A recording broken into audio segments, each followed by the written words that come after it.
उस प्रेजेंटेशन के जरिए मल्लिकार्जुन खड़गे पर वक्फ संपत्ति हड़पने का आरोप लगा और इस आरोप के बाद वक्फ बिल पर मीटिंग से विपक्ष ने वॉकआउट कर दिया। चेयरपर्सन जगदंबिका पाल को हटाने की मांग की गई है। सोमवार को यह बैठक हुई थी जिसमें यह हंगामा हुआ। अब तक 4 बैठकें हुई और चारों बैठकों में विपक्ष के सांसद बार बार आरोप लगाते रहे। इससे पहले जो बैठक हुई थी उसमें वॉकआउट किया गया। विपक्ष के सांसद इससे पहले आरोप लगाए थे कि मंत्रालय ने जानकारी छिपाई और अब एक नया बवाल मल्लिकार्जुन खड़गे उन पर वक्फ संपत्ति हड़पने का आरोप लगा। एक प्रेजेंटेशन वहां पर दिया गया, उस प्रेजेंटेशन में आरोप यह लगा कि मल्लिकार्जुन खड़गे ने वक्फ संपत्ति हड़पी, जिसके बाद विपक्ष ने वॉकआउट किया है। जेपीसी की बैठक में हंगामा और चेयरपर्सन जगदंबिका पाल को हटाने की मांग की गई है। दरअसल विपक्षी सांसदों का आरोप है कि कमेटी की कार्यवाही तय नियम के हिसाब से नहीं हो रही है और ये आरोप पहले भी लगाए जा रहे हैं।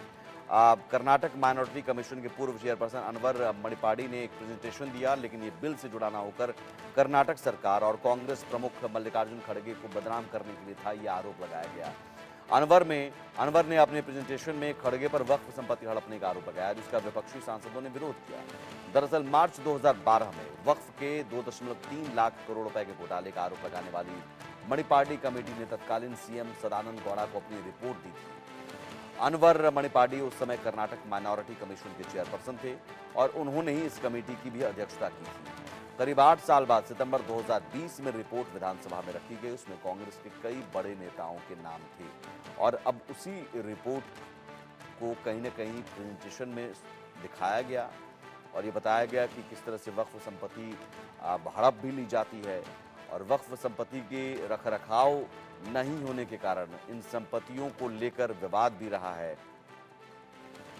कई जमीन जो दूसरे की होती है या फिर हिंदुओं की होती है उस पर वक्फ दावा ठोक देता है और वक्फ दावा अगर कर दिया तो फिर उसके बाद आप सुनवाई आपकी उसी वक्फ की ट्रिब्यूनल में होगी और कहीं नहीं होगी। आप कोर्ट में अपील नहीं कर सकते अब तक का जो कानून है। तो उसी कानून में संशोधन के लिए लाया गया वक्फ बिल में संशोधन, लेकिन उस संशोधन को पारित न करके जेपीसी उसके लिए गठन किया गया, ज्वाइंट पार्लियामेंट्री कमेटी, और संयुक्त संसदीय समिति में सभी पार्टियों के सांसद हैं और ये 4 बैठकें हो चुकी हैं।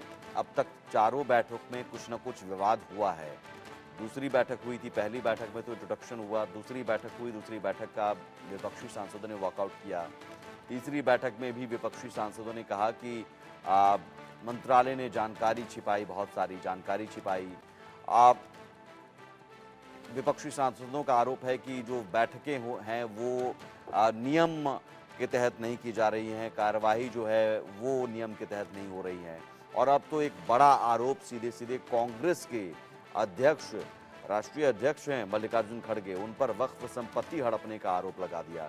संजय शर्मा सीनियर एडिटर हमारे साथ जुड़े हुए हैं। संजय, ये 4 बैठकें हो चुकी हैं और चारों बैठक में कुछ न कुछ विवाद।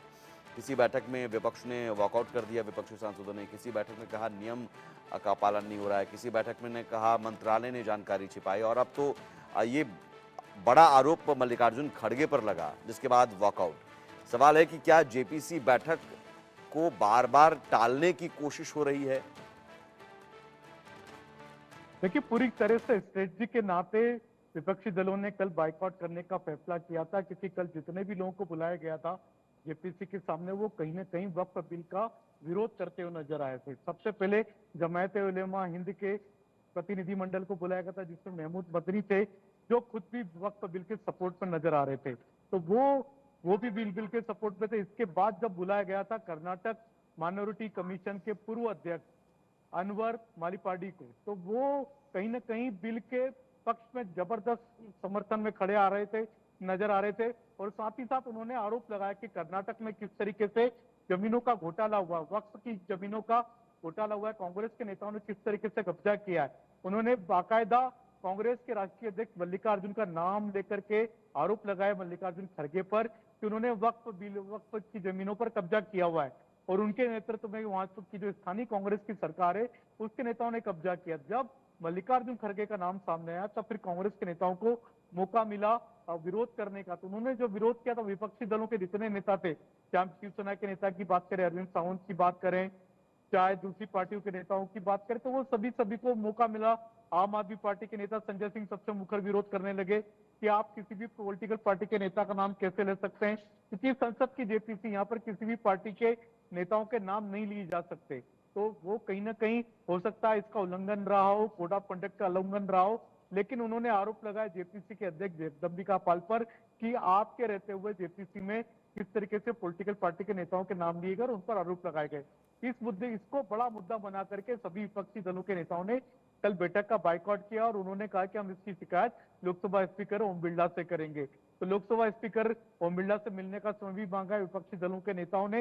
लेकिन हम आपको बता दें कि कल जो तीन जो और प्रेजेंटेशन होने थे, वो थे विष्णु हरि जैन, जी हाँ, विख्यात एडवोकेट है, जिन्होंने ज्ञानवापी मस्जिद, ज्ञानवापी मामले में बड़ा फैसला कराया है, पूजा का फैसला कराया, वहां पर उनका प्रेजेंटेशन होना था और वो वक्फ बिल के जबरदस्त विरोध में थे। उनके कई सारे तर्क ऐसे थे जो जिनके जवाब विपक्षी दलों के नेताओं के पास नहीं थे। इसके अलावा अश्विनी उपाध्याय, जो कि बीजेपी के नेता भी माने जाते हैं, वकील भी हैं, पेशे से सुप्रीम कोर्ट के लॉयर भी हैं, तो ये कई सारे ऐसे प्रेजेंटेशन होने थे जिनके तर्कों के जवाब विपक्षी दलों के पास नहीं थे और कहीं ना कहीं वो चाहते थे कि जिनसे बचना चाहते थे, इन वकीलों को फेस करने से बचना चाहते थे।